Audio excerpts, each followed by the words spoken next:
আর আমাদের বাংলাদেশের top famous Islamic scholar তিনি ডক্টর মিজানুর রহমান আজহারি। আপনারা চিনেন না ভাইকে?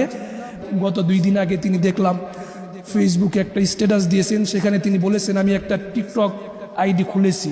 টিকটক মানে আমরা কি বুঝি?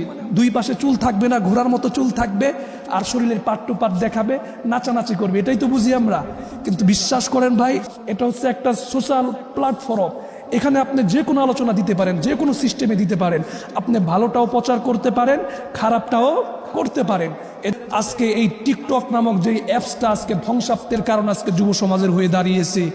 আল্লামা ডক্টর মিজানুর রহমান আজহারি ভাই তিনি সেখানে একটা আইডি খুলেছেন, সেখানে ইসলামের দাওয়াত দেওয়ার জন্য। অনেকেই মনে করতে পারেন হুজুররা আবার টিকটক কেন চালাবে? একটা কথা মনে রাখবেন, আপনি যখন লোহা কাটবেন, লোহা কখনো পানি দিয়ে কাটে না, লোহাকে লোহা দিয়েই কাটতে হবে, ঠিক কিনা? আপনি যখন সমাজের ভিতরে কোনো খারাপ সাইড যখন আপনি সেটাকে ঠিক করতে যাবেন, আগে খারাপ সাইড আপনাকে দেখতে হবে এবং সেই খারাপ সাইডকে সেটাকে নষ্ট করতে হবে। কারণ আপনি যদি একটা বিষয়ে অবগতই না থাকেন, তাহলে সেই বিষয়ে আপনি সেটার ব্যাপারে আপনি সেটার পদক্ষেপ কিভাবে নেবেন? এজন্য এই সমস্ত সোশ্যাল প্ল্যাটফর্মে যারা জিনার গুনাহকে অশ্লীলভাবে বেহায়াপনা আজকে গোটা পৃথিবীতে ছড়িয়ে দিচ্ছে, সেখানে ইসলামের দাওয়াত নিয়ে আমাদের নামা দরকার আছে না নাই?